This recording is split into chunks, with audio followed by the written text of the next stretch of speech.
Hi friends, Vishal இசை சீரியலை பற்றி தான் நம்ம இந்த வீடியோக்குள்ளே நம்ம பார்க்க போகிறோம். வாங்க நம்ம வீடியோக்குள்ளே போகலாம். இசை எப்படியாவது ராகவுக்கும் தன்னுடைய தங்கச்சி தர்ஷினிக்கு தான் கல்யாணத்தை நடத்தணும்னு சொல்லிட்டு அவங்க ராகவோட சேர்ந்து எவ்வளோ முயற்சி பண்ணுறாங்க. அப்போ உண்மையான ஜாதகத்தை காட்டணும்னு சொல்லிக்கிட்டு அவங்க ஜாதக காட்டு போய் உண்மையான ஜாதகத்தை வாங்கிட்டு வர்றதுக்கு அவங்க ஏற்பாடு பண்ணுறாங்க. அதே மாதிரி பார்த்தோம்னா உண்மையான ஜாதகத்தை வாங்கிட்டு வராங்க.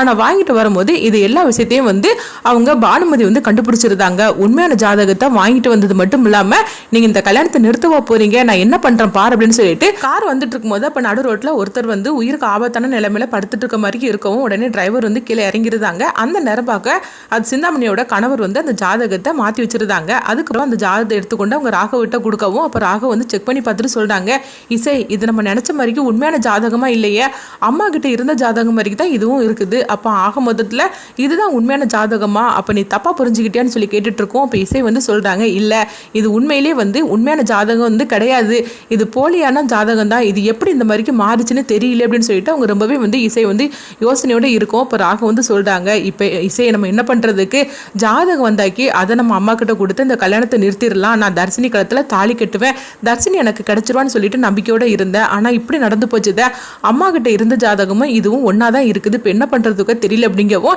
இசை ரொம்பவே குழப்பத்தோட இருக்கிறாங்க. அப்போ ராகவ போனதுக்கு அப்புறமா உடனே அவங்க பானுமதி இசை கிட்ட சொல்றாங்க, என்ன ஜாதகத்தை வச்சு இந்த கல்யாணத்தை நிறுத்திடலான்னு சொல்லிட்டு பிளான் போட்டேன், ஆனா கடைசியில் அது நடக்காம போச்சுதா, இது எல்லாமே என்னுடைய பிளான் தான் அப்படின்னு சொல்லவும் இது கேட்டதுமே இசை அதிர்ச்சி அடைகிறாங்க. ஆமா உண்மையான ஜாதகத்தை தான் ஜோசியர் கொடுத்தாரு, ஆனா நான் இந்த மாதிரிக்கு நான் மாத்திட்டேன், திரும்பவும் இது போலி ஜாதகம் தான் ராகவ் கையில கிடைச்சிருக்குது அப்படின்னு சொல்லவும் இது கேட்டதுமே இசை சொல்றாங்க, நீங்க என்ன பண்ணினாலும் சரிதான், கண்டிப்பா என் தங்கச்சிக்கும் ராகவுக்கு தான் நிச்சயத்து நடக்கும் அப்படின்னு சொல்லிட்டு இருக்கவும், அப்படியா நீ அந்த அளவுக்கு நம்பிக்கை வச்சிருக்கிறியா, சரி போ நீ என்ன பண்ணாலும் பண்ணிக்கோ, ஆனா ஒன்றும் பிரச்சனை கிடையாது, நானும் என்னோட ஆட்டத்தை அடுத்த கட்டமா நான் தொடருது அப்படின்னு சொல்லிட்டு பானுமதி போகவும் அப்ப பானுமதிக்கு போலியான ஜாதகம் எழுதி கொடுத்தாங்களா அந்த ஜோசியர் தான் வராங்க, எனக்கு இப்போ உடனே பணம் வேணும் அப்படின்னு சொல்லவும், என்னையா இடம் பொருள் தெரியாம இப்போ என் உயிரை வாங்கிட்டு இருக்கிற, இப்போம்னா என்கிட்ட பணம் கிடையாது அப்படிங்கும் போது அதெல்லாம் எனக்கு தெரியாது, எனக்கு இப்போ பணம் வந்தாகணும் அப்படிங்கவும், சரி நீ எங்க இருக்கிற அப்படிங்கும் போது நான் கல்யாண மண்டபத்துல தான் இருக்கிற அப்படிங்கிறாங்க, இங்க வந்துட்டியா சரி இந்த இடத்துக்கு வா அப்படின்னு சொல்லிட்டு அவங்க அவங்க இருக்கிற இடத்துக்கு கூப்பிடவும் உடனே அவர் போறாரு.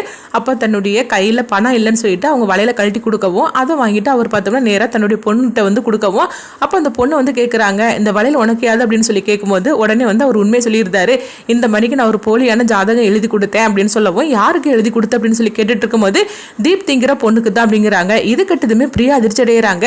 அப்போ போலியான ஜாதகத்தை நம்ம அப்பா தான் எழுதியிருக்கிறாரா, இது தெரியாம இசை எங்கெங்கமோ தேடிட்டு இருந்தால, இந்த விஷயத்தை போய் நம்ம உடனடியாக சொல்லணும் அப்படின்ட்டு தீப்தியை பத்தின விஷயத்த சொல்றதுக்காக பிரியா நேரா பார்த்தோம்னா இசைட்ட சொல்றாங்க, இசை இந்த மாதிரிக்கு போலியான ஜாதகத்தை எழுதி கொடுத்தது எங்க அப்பா தான் அப்படிங்கிறாங்க. இது கட்டதுமே இசை அதிர்ச்சி அடைகிறாங்க. இது எல்லாத்துக்கும் காரணம் அந்த பானுமதி தான். இப்போ என்ன பண்ணுறதுக்கு, எங்கள் அப்பா தான் கடைசியில் போலியான ஜாதகத்தை எழுதி கொடுத்துருக்கிற விஷயமே எனக்கு இப்போ தான் தெரிஞ்சுது, அவர் இப்படி பண்ணுவார்னு சொல்லி நான் கொஞ்சம் கூட எதிர்பார்க்கவே இல்லை, அவரால் இப்போ என்னென்னா தர்ஷினியோட வாழ்க்கை இப்படி கேள்விக்குறியாகி போச்சு அப்படின்னு சொல்லவும் அப்போ இசை கண்கலங்கிட்டு இருக்கிறாங்க.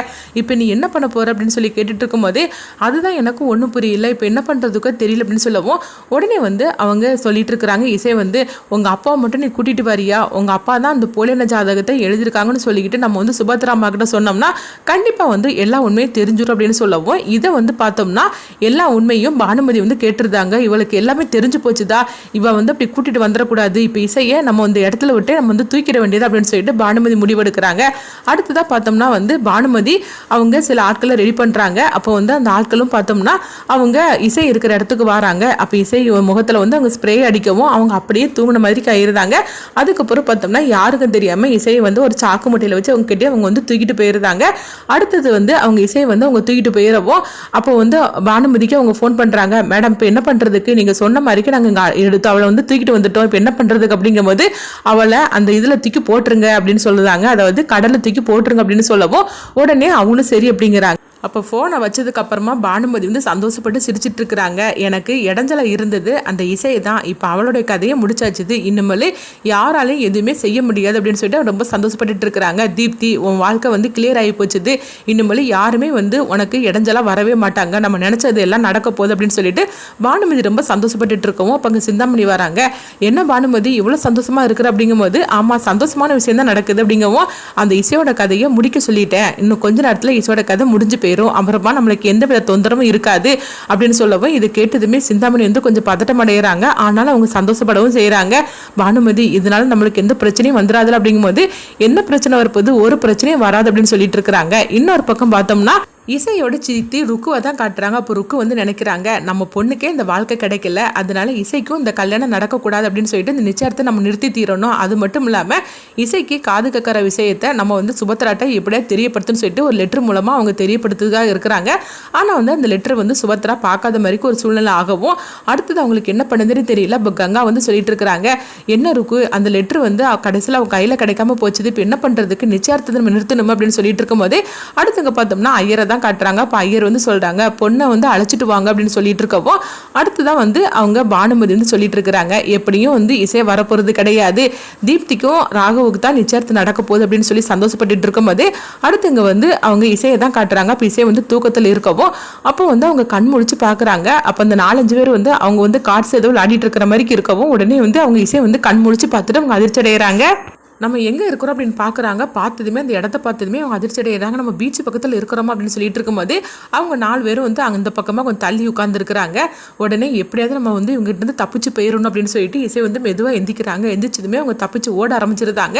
அப்போ ஒருத்தர் வந்து பார்த்துருந்தாரு, டே அந்த பொண்ணை பாரு, கண் முழிச்சதுமே அவள் தப்பிச்சு ஓடிட்டு இருக்கா பாரு அப்படின்னு சொல்லவும் அவளை எப்படியாவது பிடிக்கணும்டா அப்படின்னு சொல்லிட்டு இவங்க எல்லாருமே வந்து இசையை பிடிக்கிறதுக்காக ஃபாலோ பண்ணிட்டு அவங்களும் ஓடிட்டு இருக்கிறாங்க. இசையும் வந்து அவங்ககிட்ட வந்து நம்ம சிக்கிடக்கூடாது அப்படின்னு சொல்லிட்டு அவங்களும் தப்பிச்சு ஓடிட்டு இருக்கிறாங்க. எங்க பார்த்தோம்னா ஐயர் வந்து பொண்ணை அழைச்சிட்டு வாங்க அப்படின்னு சொல்லும் போது உடனே பானுமதிட்ட வந்து சுபத்ரா சொல்றாங்க, தீப்தியை போய் அழைச்சிட்டு வாங்க அப்படிங்கும் போது உடனே சரின்னு சொல்லிட்டு தீப்தியை அழைச்சிட்டு வரதுக்காக பானுமதியும் அவங்க சிந்தாமணியும் போறாங்க. அடுத்ததான் சுபத்ரா வந்து இசையை அழைச்சிட்டு வரலாம் அப்படின்னு சொல்லிட்டு அவங்க ரூமுக்கு வராங்க. ரூமுக்கு வந்து பார்க்கும்போது இசையை காணல.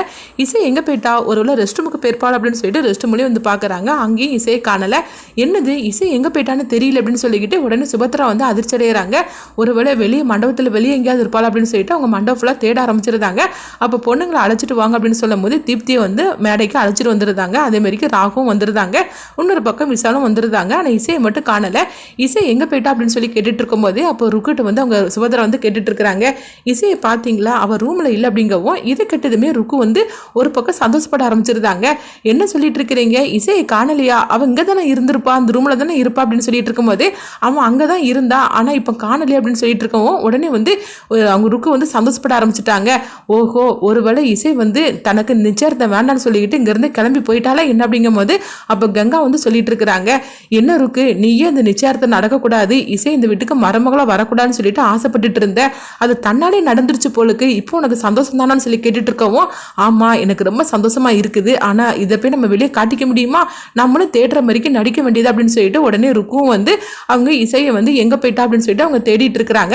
அப்ப எங்க பார்த்தோம்னா அவங்க சுபத்ராவோட அத்தை வந்து கேட்டுட்டு இருக்கிறாங்க, என்னம்மா நீ போய் இசையை அழைச்சிட்டு வா அப்படின்னு சொல்லி கேட்டுட்டு இருக்கவும் உடனே சுபத்ராவும் இந்த நான் அழைச்சிட்டு வந்துருந்தேன் அப்படின்னு சொல்லிட்டு இருக்கிறாங்க. அப்போ பானுமதி வந்து சிந்தாமணிட்ட சொல்லிட்டு இருக்கிறாங்க, நீங்க எங்க தேடினாலும் சரிதான், அவ கிடைக்க போறது கிடையாது அப்படின்னு சொல்லிட்டு இருக்கும்போது அடுத்துதான் பார்த்தோம்னா கரெக்டான நேரத்துக்கு அவங்க வந்து இசை வந்துருந்தாங்க.